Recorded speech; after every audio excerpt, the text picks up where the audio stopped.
Estamos continuando o estudo acerca dos 1189 capítulos da Bíblia, a Palavra de Deus.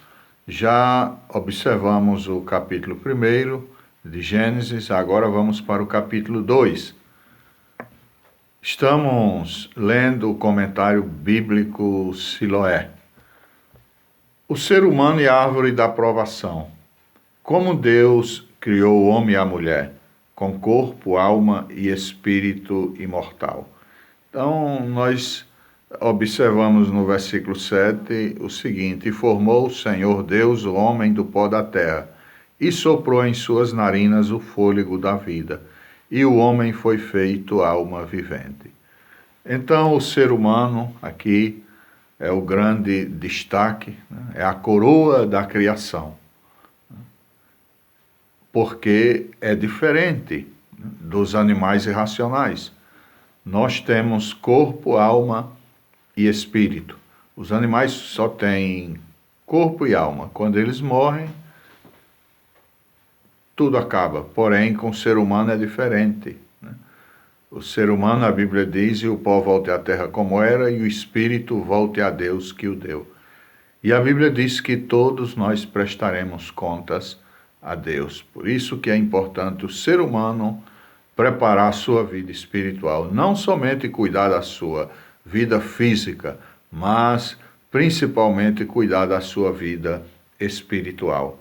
Então aqui vamos para, e inclusive Jesus em Lucas capítulo 16, os versículos 22 e 23, o Senhor Jesus fala aí dessa vida depois da morte, né?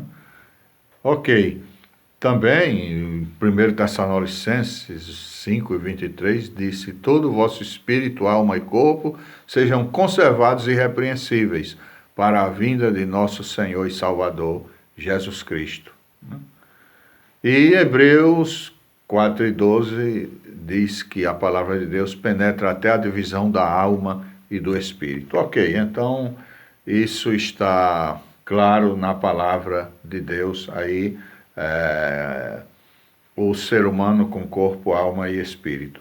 A segunda parte, aqui eu falo sobre Deus abençoou, ou seja, a formação do jardim do Éden, com todo tipo de árvores agradáveis aos olhos e boas para alimento.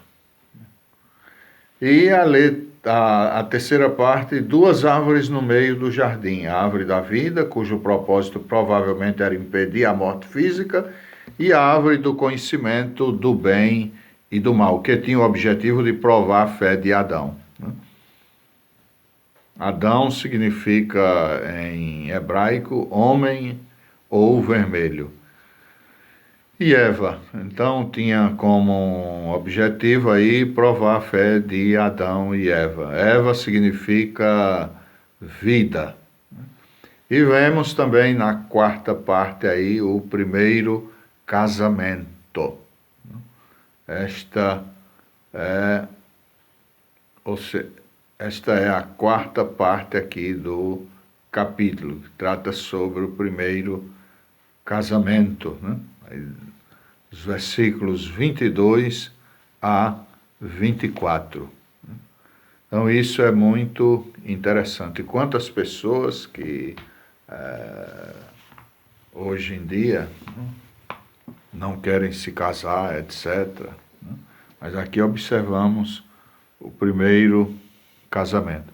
Quantas pessoas que são contra o casamento, mas vemos esse princípio na palavra de Deus, né? Você pode observar do versículo 22 a versículo 24: e da costela que o Senhor Deus tomou do homem, formou uma mulher e trouxe-a a Adão. E disse a Adão: esta é agora osso dos meus ossos e carne da minha carne. Esta será chamada mulher, porquanto do homem foi tomada. Portanto, deixará o homem o seu pai e a sua mãe, e apegar-se-á à sua mulher, e serão ambos uma carne. Ok, então aqui é um princípio, né? Vemos essa verdade aqui na palavra de Deus. Então, o casamento é sagrado, não? É um princípio bíblico, né? De homem com uma mulher. Então, é assim que nós, os cristãos, né, pensamos e cremos, né? Porque está escrito na palavra de Deus. Ok, vamos para o terceiro capítulo, que trata sobre a queda e a promessa de redenção. A queda de Adão e Eva que introduziu no mundo a maldição do pecado e da morte, né? Então aí vemos a primeira parte. A segunda parte, a promessa de redenção e as roupas que Deus fez de pele de animal, um tipo de Cristo para vestir o casal. Ok, então vemos essa grande desgraça aí, a queda de Adão e Eva, mas nosso Deus, ele é misericordioso, é o Deus da graça, da misericórdia, o seu amor é eterno.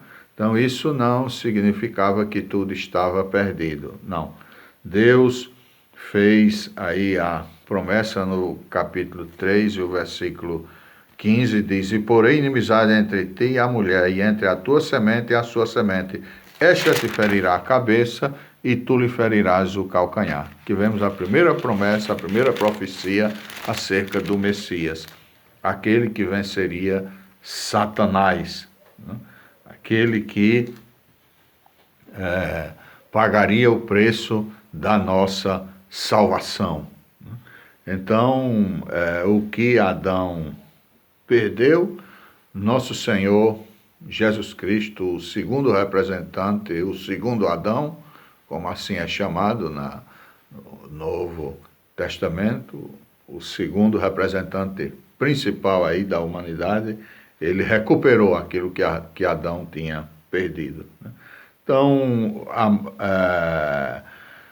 Adão, depois que pecou, é claro, se escondeu, e porque fez aí uma roupa imprópria com folhas de figueira, né? Mas Deus não aceitou, claro, e matou um animal e fez uma roupa aí de pele de animal para o casal, né? Essa roupa aí já representava aí, né, a justiça de Cristo, a justiça de Deus, que é a única que pode perdoar os pecados da humanidade, os pecados do pecador. Então, a roupa de folhas de figueira representa a justiça humana. Quantas pessoas se auto-justificam, dizendo: eu sou bonzinho, eu faço isso e aquilo, etc. E eu não preciso disso, não preciso de religião, não preciso de Deus, não preciso... Não. Ok. Justiça humana, é como folhas, é uma roupa de folhas. Deus não aceita essa justiça, mas a justiça que veio por meio de Cristo, né, que é representada aqui pela pele de animal, né, que ilustra esse tipo de justiça, essa sim, Deus aceita. É a justiça que nos justifica, é a justiça que nos perdoa, que, como disse João Batista quando viu Jesus: eis aqui o Cordeiro de Deus que tira o pecado do mundo. Então, essa sim é a justiça aceitável aos olhos de Deus. Se você ainda não tem essa couraça de justiça na sua vida, clame a Deus, clame ao Senhor, peça perdão dos seus pecados e Ele te perdoará, renovará a tua vida e você ficará aí justificado por Cristo. Como diz a Bíblia: sendo, pois, justificados pela fé, temos paz com Deus por nosso Senhor Jesus Cristo. Somos justificados pela graça de Deus, pelo sangue de Jesus Cristo, né? Ele nos justifica, Ele derramou o seu sangue na cruz do Calvário para nos perdoar, para nos lavar, para nos purificar de todo o pecado. Como diz a Bíblia, que se Se andarmos na luz como Ele na luz está, temos comunhão uns com os outros e o sangue de Jesus Cristo, seu Filho, nos purifica de todo pecado. Amém. Vamos ficar aqui com esses 2 capítulos hoje e em uma próxima ocasião estaremos continuando com a terceira aula. Que Deus nos abençoe em nome de Jesus. Amém.